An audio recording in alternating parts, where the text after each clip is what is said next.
Este programa tem o apoio de Seiko Astron. O tempo não espera por ninguém, mas o Seiko Astron acompanha-o onde quer que vá. Com precisão atómica, 1 segundo a cada 100 mil anos, sem necessidade de mudança de bateria e apenas alimentado por energia luminosa, ajusta-se a qualquer fuso horário. Seiko Astron, o primeiro relógio GPS solar do mundo no seu pulso. Esta é a história do dia da Rádio Observador. Portugal não consegue expulsar imigrantes ilegais?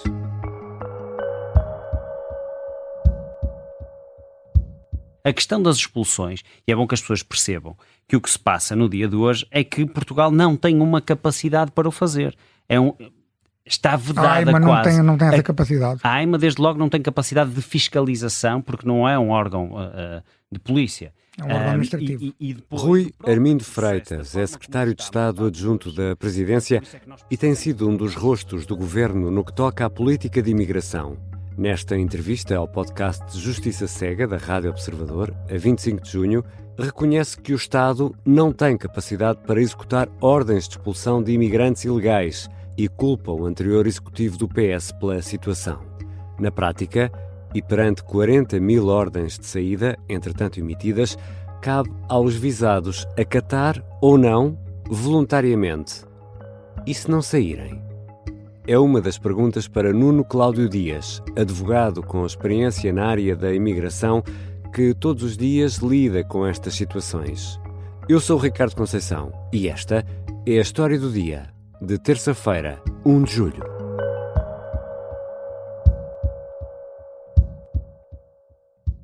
Bem-vindo, Dr. Nuno Cláudio Dias. Olá, Ricardo. Obrigado pelo convite. Quando estamos a falar de 40 mil processos de expulsão, estamos a falar de quê? Que processos são estes?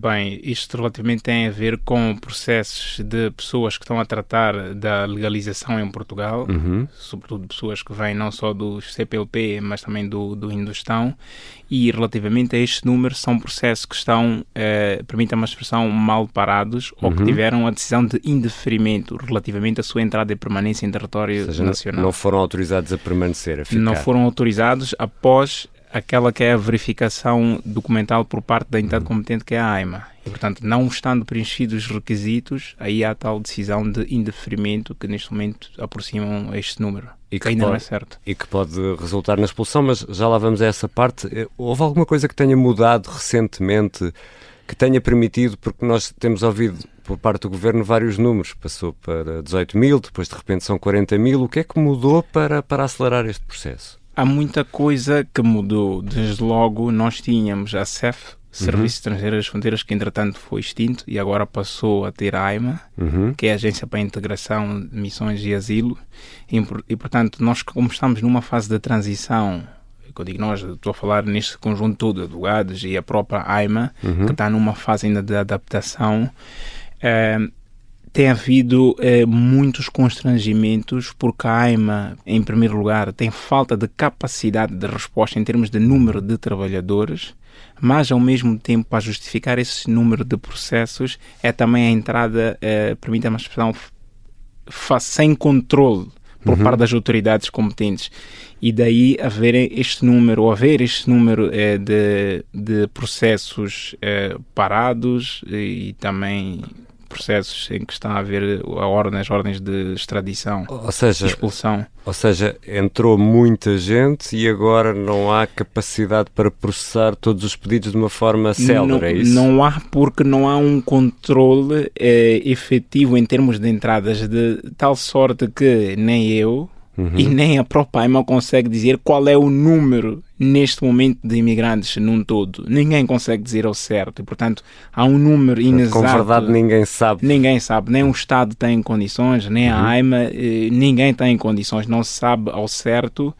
A AIMA está a tentar agora a desembaraçar-se deste processo, de tal maneira que criaram-se várias estruturas de emissões, como, por exemplo, a da Mahatma Gandhi, que é já aqui ao lado. Aqui em Lisboa, aqui em Telheiras. Em Telheiras, em frente ao Hospital das Forças Armadas. E foram subcontratados funcionários que não fazem parte da AIMA, mas que são voluntários, mas que ainda assim são pagos, para tentar acelerar o processo de legalização destas pessoas, dos imigrantes. E estes processos que, no fundo, resultam na expulsão, são definitivos? Há alguma forma de recorrer? E deixe-me fazer já aqui outra pergunta.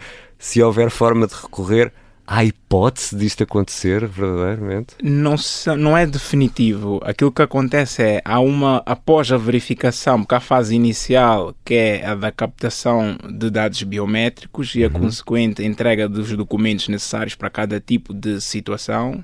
Podemos estar a falar de um trabalhador que é subordinado, ou por conta própria, ou por recolhimento familiar, e cada uma dessas situações ali existe determinados requisitos. E, portanto, cada uma dessas situações pode ter uma decisão de indeferimento. Que isto começa com uma notificação... Em cada um desses pontos. Cada um desses pontos. Começa com a AIMA notificar para, portanto, apresentar os documentos em falta ou apresentar alegações para tentar suprir a tal irregularidade. E aí sim, se não responder dentro daquele prazo, que em regra são um prazo de 10 dias, há a decisão final de indeferimento. Havendo a decisão final de indeferimento, depois, neste caso, o requerente que recebeu o despacho final de indeferimento recebe uma ordem de expulsão de 20 dias.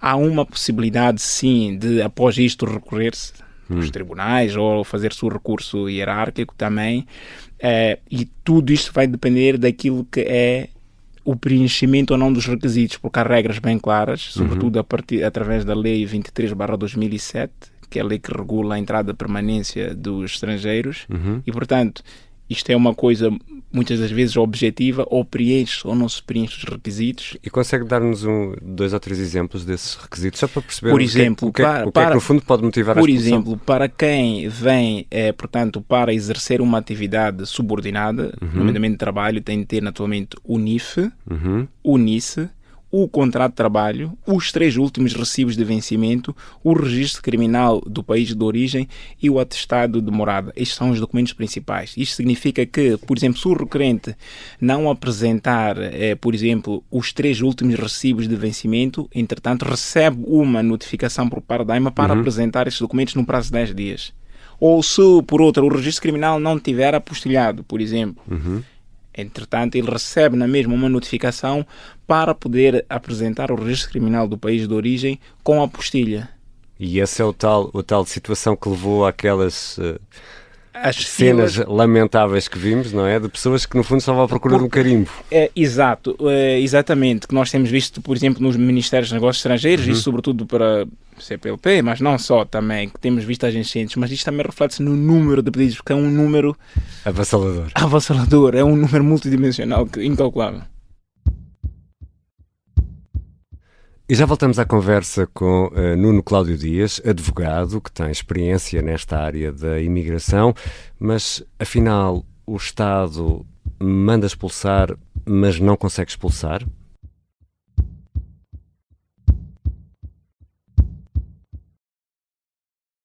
Estamos de regresso à conversa com Nuno Cláudio Dias, advogado, tem experiência na área da imigração.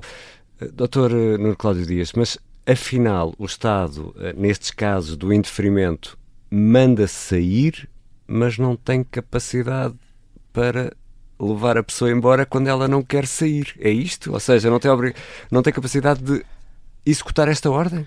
É isso. Não tem capacidade porque o processo tem um custo muito elevado. E, portanto, eu ia repartir isto em 2 ou 3 pontos muito rápidos. Porque vai depender muito também do momento. Por exemplo, para quem está a chegar, por exemplo, um imigrante que vem de Moçambique, vem de Moçambique, tem o visto e, portanto, no primeiro check-up que é feito pelos serviços de imigração, se naquele momento ele não preencher os requisitos, é logo dada a ordem de regresso naquele momento. Portanto, vai embora, no fundo. E quem suporta neste momento é a companhia aérea, não é o Estado. Okay. É muito mais simples nesta fase. Porque o deixou embarcar nessas condições. Deixou-o embarcar, se bem que isto é muito questionável, claro. Também se não tiver visto... Só para percebermos aqui no plano teórico. Não é? Pronto. Coisa diferente portanto, uma pessoa que já está cá, um imigrante que já está cá em território nacional... e até já está a trabalhar, bem ou mal, mas já está a trabalhar, e, portanto, foi fazer a captação dos dados biométricos junto à AIMA, não preencheu os requisitos, recebeu os 20 dias para abandono voluntário E, portanto, a maior parte das pessoas não faz o abandono voluntário porque quer precisamente ficar, trabalhar, e porque até já constituiu aqui família, laços afetivos, etc. Portanto, nesta situação, estando cá, é muito difícil executar esta tarefa, porque tem um custo muito elevado. Eu também não consigo dizer em valores certos, mas de cerca de 3.000 euros por cada. E, portanto, é um custo muito elevado para o Estado. Mas, diria eu que, e a minha opinião particular, primeiro ponto, é uma falta de capacidade do Estado, mas também de falta de vontade. Porquê? Porque esta mão de obra, que é mão de obra, diga-se, barata, Portugal necessita muito. A economia portuguesa depende muito. Pode parecer que não, ou há quem possa ocultar isto, mas depende muito daquilo que é a mão de obra e das contribuições também que os imigrantes fazem. Em sua opinião, há aqui um bocadinho de cosmética? É isto? Portanto, há um lado do Estado que diz, não senhor, este senhor tem de se ir embora, tem de voltar para o seu país, mas também o outro lado, ninguém o põe no avião. Imagina, acontecem, há vários. Eu já tenho conhecimento de alguns clientes que me têm chegado e têm recebido essa decisão e que pretendem recorrer dos meios necessários, mas até chegar-se a esse momento, porque é muito difícil também o Estado efetivamente mandar embora, porque muitas vezes o Estado nem sequer sabe onde é que mora aquele cidadão, onde é que está. Porque eles muitas vezes não têm uma morada fixa e, portanto, o processo em si é muito complexo, fora do custo.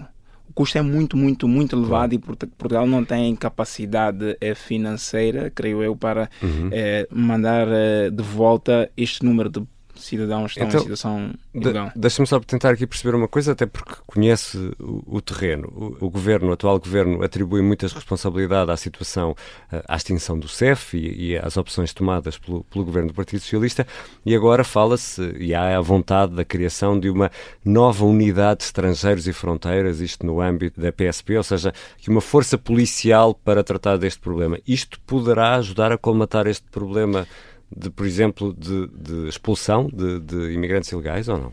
Eu creio que sim, eu creio que pode ajudar, mas eu penso que o problema não é apenas no expulsar-se, é um problema prévio. Eu também sou estrangeiro, sou imigrante, estou cá em Portugal já há muito tempo, mas sou imigrante também, portanto posso falar disto à vontade, penso eu. Mas o problema é prévio, não é só expulsar, porque Portugal não tem interesse naturalmente em expulsar ninguém. Precisa de mão de obra, não é? Não só porque precisa, sim, porque precisa, mas também porque é uma situação muito complexa estar a extraditar pessoas. Portanto, mas o problema Estamos a ver o que está a passar nos Estados Unidos, por exemplo, tudo isso faz parte desta equação. Mas com a criação deste novo organismo, eu penso que pode vir a facilitar, porque as nossas entidades, neste momento a Polícia, a PSP, só por si, e a própria AIMA não tem capacidade per si para fazer a extradição. É preciso ali um outro organismo que venha auxiliar e dar resposta eficaz, porque muitos, como eu disse, a quem efetivamente não preenche os requisitos, voluntariamente ele nunca abandona. É preciso haver ali uma medida quase que coerciva. Claro. E a PSP, como deve calcular, não atende apenas, não há uma unidade específica para tratar destes assuntos. Há esta vontade de criar essa Agora, unidade, com a criação desta nova, eu creio que sim, pode vir aqui a desembaraçar, mas ainda assim estamos longe de ultrapassar, porque são números muito elevados. Mesmo com a criação, não me parece que seja para já para se ultrapassar esta situação. Há pouco o Sr. explicava a quantidade, eu vou simplificar isto, a quantidade de papelada que era preciso, mas o que sabemos é que o número é avassalador. Temos agora novamente pessoas a dormir nas ruas para tentar acelerar e tratar do processo de nacionalidade, porque as regras também vão alterar. Em que ponto da sua experiência, conhece bem o terreno, é que estamos... Alguém que precisa de tratar do NIF, do número de contribuinte, do número de identificação fiscal, como é que isto funciona para estas pessoas que muitas vezes nem falam português? Qual é o estado da arte aqui neste caso? Pegando neste último ponto, tudo aquilo que é administração pública está praticamente esgotado. Não há capacidade de resposta para o número de pedidos que têm vindo. Por exemplo, NIF.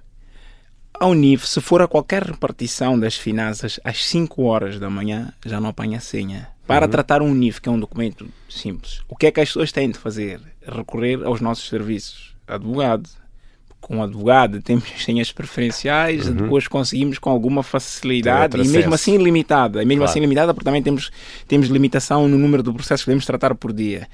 Mas estes setores, eu digo, as finanças, a segurança social ou as juntas de freguesia para tratar os atestados de morada estão completamente esgotados em termos de capacidade de dar resposta à demanda de pedidos e, portanto, é uma situação muito complicada e por isso é que se vê todos os dias pela manhã, basta fazer um passeio às 6 da manhã ou às 7 da manhã à porta de qualquer reparação das finanças e para ver o número de pessoas que estão à porta. A maior parte, 90% estrangeiros, a tratar das coisas mais basilares como o certificado de domicílio fiscal ou os NIFs ou os NISs. E, portanto, os NISs são o quê? Os NISs que é o número de identificação de segurança social, que também hoje em dia ainda está mais difícil ainda.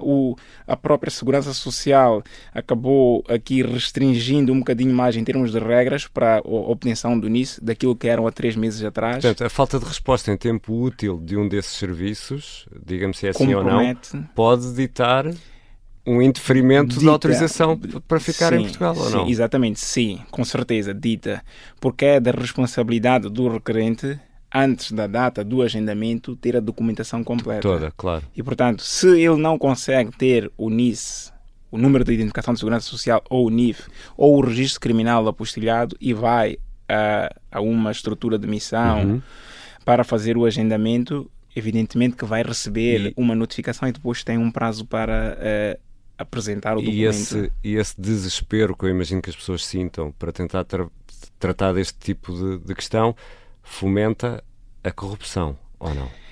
Sim, fomenta sem dúvida nenhuma. Por exemplo, isto é fáctico, há algumas televisões também costumam, já vi reportagens desse género, por exemplo, e que não vou estar aqui a mencionar, não é necessário, que há algumas juntas de freguesia sob investigação. Por conta de atestados de morada, que há atestados de morada, por exemplo, com 100, 50 pessoas e, portanto, naturalmente que aqui há alguma coisa eventualmente por detrás. Não quer dizer naturalmente diretamente com a Câmara, pode ser ou não, ou pode ser até os próprios a fazerem falsificação dos próprios documentos. Portanto, é uma situação realmente muito complexa, mas que sim pode depois por detrás fomentar a corrupção, sim, sem dúvida nenhuma. Muito obrigado, Dr. Nuno Dias. Obrigado eu e obrigado pelo convite. Nuno Cláudio Dias é advogado com experiência na área da imigração, lida com estes casos todos os dias. E antes de terminar, ficam algumas notas sobre esta terça-feira. A Força Aérea passa a assegurar o transporte de emergência médica, mas atenção, isto até que o concurso público lançado pelo INEM obtenha o necessário visto do Tribunal de Contas. Em Lisboa, o Presidente da República recebe no Palácio de Belém o novo Secretário-Geral do PS, José Luís Carneiro, cumprindo assim a praxe democrática.